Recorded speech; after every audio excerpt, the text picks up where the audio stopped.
Umugong ang bali-balita na hinarang umano ni Pangulong Marcos Jr. ang planong paghahain ng impeachment complaint laban po yan kay... Ito, matagal ng pangarap ha. Matagal na yan. Lumalabas na nga yan sa Kongreso. Yung impeachment na yan. Sinabi pa ng tao mo, Marcos. Huwag niyong i-deny. Sabi pa nga ni BBM, ay ni Bobong Gadon. Ni Gadon, sabi niya, siguradong sigurado next Congress, ihahain ng impeachment. Tao mo yun, sekretary mo yun, Marcos, di ba? Kaya kayong Quadcom, wag nyo nga matanggi-tanggi na wala kayong plano sa impeachment. So may impeachment. Pinagpaplanuhan na, inawat ni Marcos. Vice President Sara Duterte. Pero ilang mambabata sa Kamara ang nagsabing wala pa silang natatanggap na anumang utos mula sa Pangulo ukol sa nasabing usapin. Eden Santos sa balita.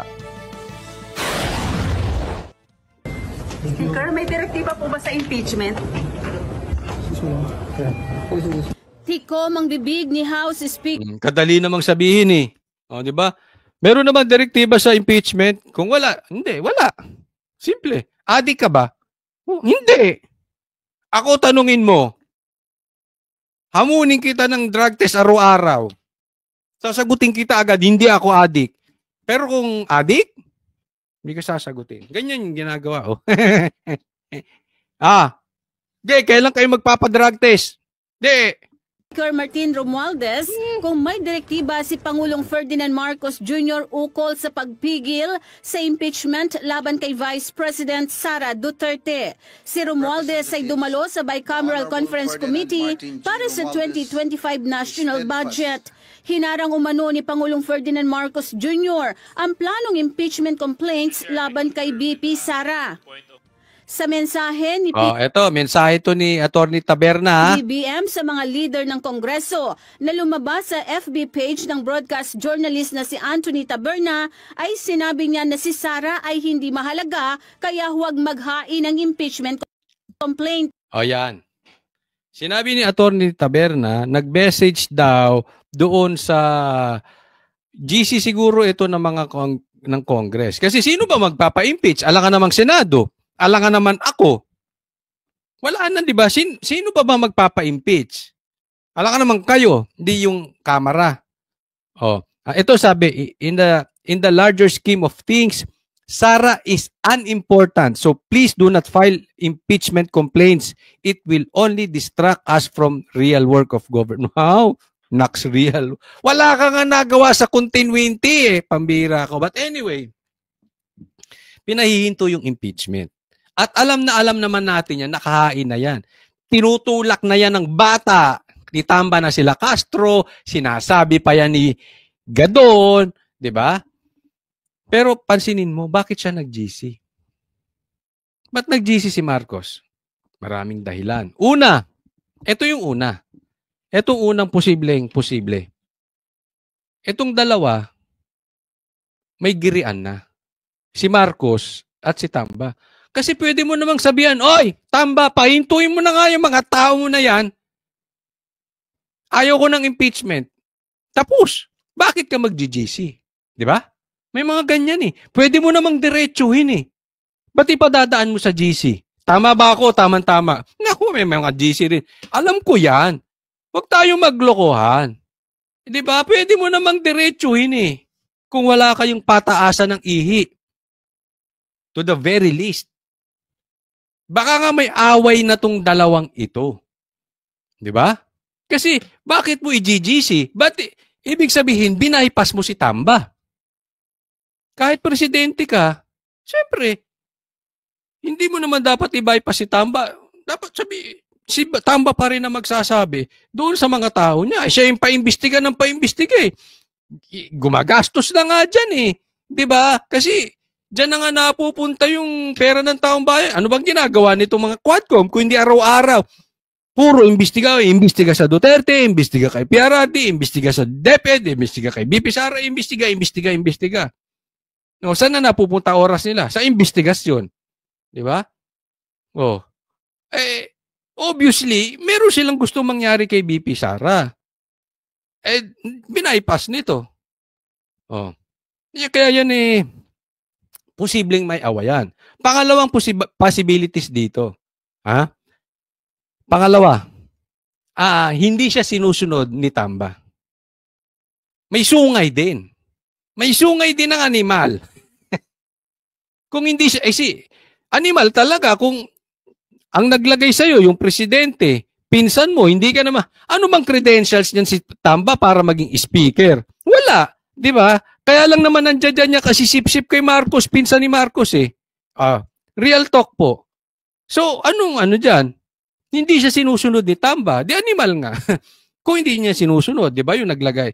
So, hindi siya sinusunod. So, dumiretso siya sa tao. Tigas ng ulo mo eh. Sinabi ko ng stop na yan, hindi ka umi-stop. Diretso na ako sa tao mo. Doon na ako mag-group chat. Di ba? So, it's either matigas ang ulo ni Tamba or weak talaga to si Marcos. Or parehas. Kaya hindi siya sinusunod ni Tamba. Totoong weak siya. At kaya naman hindi sumusunod si Tamba, dahil talagang matigas ang ulo kasi dati pa yan eh. Di ba? May nagkukwento nga sa akin, hindi ko alam kasi hindi pa ata ako buhay nun. Oh. Ang problema din daw ng tatay na Marcos yung Romualdez din. Kwento lang sa akin yan. Hindi ko po alam ha. Hindi ko na inaabot yan. Pero parang ganito rin eh. History repeating itself. Kung totoo yung kinuwento sa akin. Oh. Di ba? Gate pa ng Pangulo na makakagambala lamang ito sa tunay na At ito pa ang pangatlo. Mamaya sasabihin ko sa inyo. Ang posibilidad. Bakit to nag-message pang ganyan? hangarin ng gobyerno na pagpapabuti ng kalagayan ng lahat ng Pilipino. Sina Senate President Francis Chis Escudero at House Speaker Martin Romualdez ay parehong dumalo sa Economic Managers Meeting sa Malacanang na pinangunahan ni Pangulong Marcos. Ilang kongresista naman ang nagsabi na wala pa silang natatanggap na utos mula sa Pangulo. Wala pa. Tingnan mo ha. Itong Quadcom. Mga lagi sagot nila, wala pa. Hindi pa. Namin. Kasi pwede naman. Hindi. Walang impeachment. Tapos. Wala pa. Hindi pa. So, ibig sabihin, talagang pinaplano nito. Kaya wag niyong i-deny na Quadcom naman. Niloloko niyo ba kami? Presidente na nga yung nag-message sa inyo eh. So, ibig mong sabihin, sinungaling yung presidente?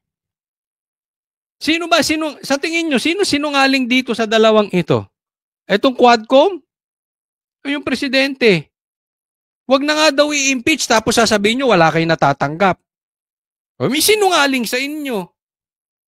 Ginagago nyo ba ang presidente? Gago. Sir, may direktiba po ba sa inyo sa issue ng impeachment? No. Wala pa so far. May direktiba sa inyo ng impeachment? Wala pa. Wala pa so far.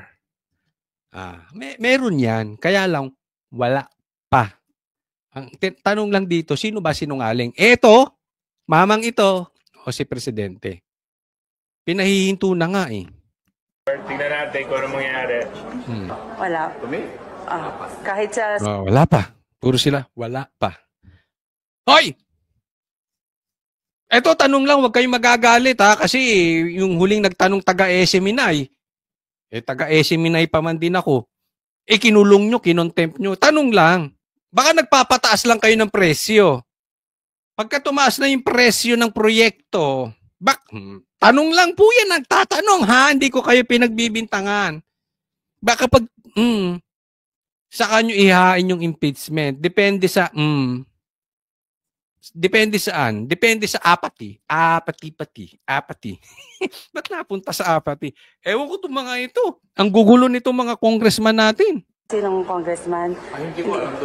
So sinasabi mo, sinungaling si Marcos. Hindi ko daw alam sa iba, pero sa akin wala pa.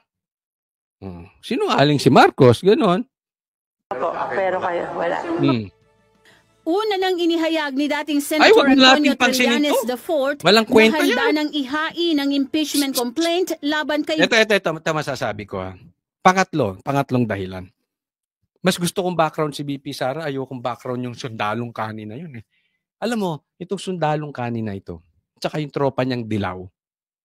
Dilawang tae na yan. Sorry, pasensya na doon sa mga kakain. Inodoro na kasi yan. So sausaw lang yan ng sausaw. Speaking of sausaw, ito yung isang dahilan, ha? Simulan na natin yung sausaw. Kasi, speaking of dilaw, okay? Ang dilaw kasi, kahit mga bashers, makinig kayo dito, ha? Alam kong mapapao kayo dito, pero masakit to, pero ito, totoo. Laos na kasi ang dilaw. Aminin na natin. Ang talagang relevant ngayon ay Duterte Marcos. Aminin na natin. So, ang dilaw, wala yan. Kaya nga ang dilaw, kumakampi kay Marcos para magiba yung malakas. Because they know, pag nawala ang Duterte, kaya nilang tibagin ng Marcos. Remember this. Lumakas lang naman ng Marcos because of BP Sara. Nagkaroon na ng fracture. Diba? Nagkahiwalay na. At tinalo pa nga ni Leni, eto si Marcos. Posible, kung si Sara ay tumuloy pagka-presidente at si Marcos ay nag-vice president ulit, ay nag-president, baka mas mataas ulit ang boto ni Leni kay Marcos. That's reality. But for now, ang malakas kasi ngayon, Duterte Marcos, kasi sila yung incumbent, sila yung nakaupo. So naitsapuera itong dilawang Inodoro. Kaya nga, kinakampihan nila yung Marcos, kinakain nila yung suka nila, yung sinuka nilang mga Marcos, kinakain nila ngayon kung gaano sila kadiri. Dahil hindi nila matibag ang Duterte. Pag natibag ang Duterte, saglit lang yan ng Marcos. Baligtad yan, hindi nila kakayanin ang dilaw. At alam nila yan. At alam ni Marcos yan. Kaya nga siguro posible na hindi pinatuloy ni Marcos ang impeachment dahil kakampi niya ang dilaw ngayon. Sa ngayon, lumalabas na parang hero ng dilaw si Marcos. So magkakampi sila. Hindi siya ginagalaw ng dilaw ngayon. Pero kung sakali man, ma-impeach si BP Sara at nag-aklas ang taong bayan na galit, hindi na kailangan ng dilaw si Marcos. Manunood na lang yan sa sideline. For the meantime, hindi kakayanin ni Marcos ang sigaw ng buong Pilipinas dahil maraming nagmamahal sa Duterte. Naiintindihan nyo? Mahihirapan ngayon to si Marcos. Nagets nyo? So maiitsapuera siya. Baka mamaya umuwi na naman ng Hawaii yan. Nagigets? May balita pa na may saka na, sa ibang topic yan. Kailangan nilang nasa pwesto ngayon. Ang possible niyan, maiitsapuera.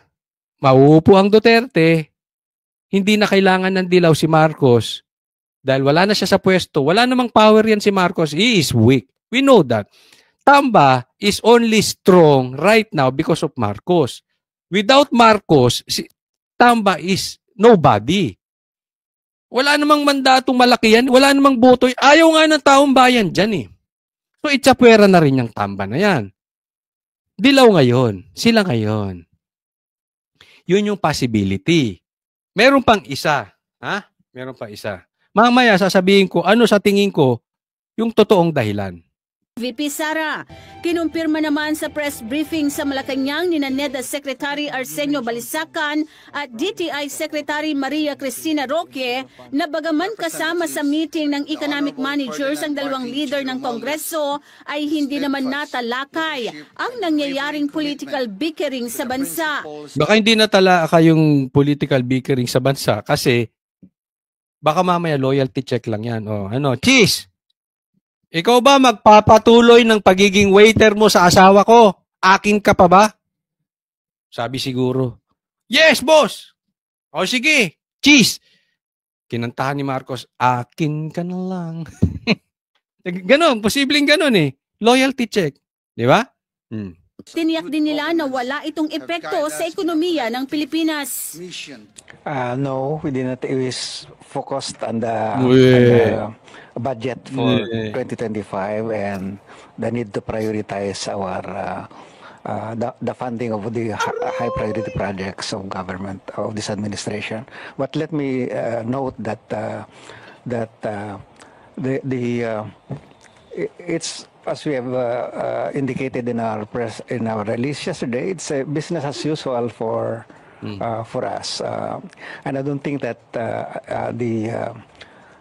these political noises would have any impact on the economy. Actually, there are a lot of investment in our country. Matapang!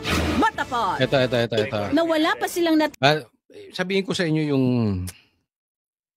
next possible na dahilan bakit nag-message ng ganun si Marcos. Posible na nakikita na nila yung sigaw ng taong bayan. No? Inaawat nila. Dahil malilintikan na sila pare-parehas. Nag-i-strategize na lang yan na, teka muna, medyo mabigat nga. Mabigat nga ang Duterte. Kasi nabubuo na, dumadami na sa EDSA. Oy, mamaya! Kita-kita po tayo dyan. Ha? Maraming nagpupunta dyan, Banateros. Pero ako mamaya. Nagpunta kaming veterans, pero mamaya pupunta po ako dyan. Okay? Kita-kita tayo dyan sa EDSA. Yun nga, no? So, alam na nila yung lakas ng Duterte. So, nag-i-strategize sila. Ngayon, nag-message siya para kumalat. Diba? Kasi parang imposible naman bakit kumalat eh. Diba? Pwede naman yung tawagan isa-isa yan. No? Tama na muna yan ha. Tama na yung impeachment. Baguhin natin strategy natin. Para ipakita sa taong bayan, magaling siya. Siya pa rin ang bida, he is in control, at hindi siya magbumukhang tanga kahit alam natin na talaga namang kaya lang sila napilitan na hindi ituloy yung impeachment dahil naiipon na yung tao sa EDSA. At marami nang sumisigaw sa social media. Tingnan ninyo. Yung video nilabas niya, pinagtatawanan pa. Ilan lang ang views nun? Ang balita ko nasa 200, 300. Mas malaki pa yung views ng iba kong videos. Samantalang si PRRD, milyon. Nung nag-live siya ng press con, si BP Sara, milyon agad. Kita nila yun. Alam nila yung lakas pa rin ng Duterte, kaya nagbago sila. No? Pwede rin panglima, huwag tayo maniniwala. Huwag tayo maniniwala na pinahihinto. Kasi ganyan din ang sinabi nila about ICC. Hindi pa papasukin ngayon iba na tono. Papakinggan daw nila ang ICC. At may bali-balita, naka-check-in na ang mga taga-ICC. Government-sponsored pa, di umano. Ang gumagastos dyan, ang gobyerno, dito sa mga tinutuluyan nitong mga hotels, nitong mga taga-ICC. No? So yan yung mga dahilan. Pero kung tatanungin nyo ako, ano sa tingin ko, in my opinion, huwag tayong maniwala sa message na yun. Hindi ako naniniwala na pinipigilan ni Marcos ang impeachment. Ginawa na niya yan sa ICC. Marami na siyang sinabi na hindi na tutupad. He doesn't know how to lead his country. Sinabi niya walang baril sa KOJC, ang daming baril. Alam po natin yan. Kaya itong tao na to, yung salita niya, if opinion ko tatanungin nyo, yung salita ni Marcos cannot be trusted. Hindi. As for me, ang nakikita kong paraan lang dyan, ituloy natin yung sigaw natin, yung hinaing natin sa gobyerno na ayaw natin tong ginagawa sa Duterte, ayaw namin tong bangayan nyo, ayaw namin nyo, ang nakafocus lang kayo dyan sa mga Duterte at hindi sa infrastructure, hindi sa gobyerno, hindi sa laganap at pagdami ng trabaho. Ituloy natin ang sigaw. Because I think we cannot trust the Marcoses. Meron siyang 2 taon nang nakalipas. If he is really serious about the unity team, dapat, una pa lang, at the get-go, inawat niya na yung paglapa ng mga buhaya kay BP Sara. Hinayaan niya lang, pinapalapa niya eh. Whether kasabwat siya or hindi siya kasabwat at hinahayaan lang niya, it doesn't matter. He cannot be trusted, in my opinion.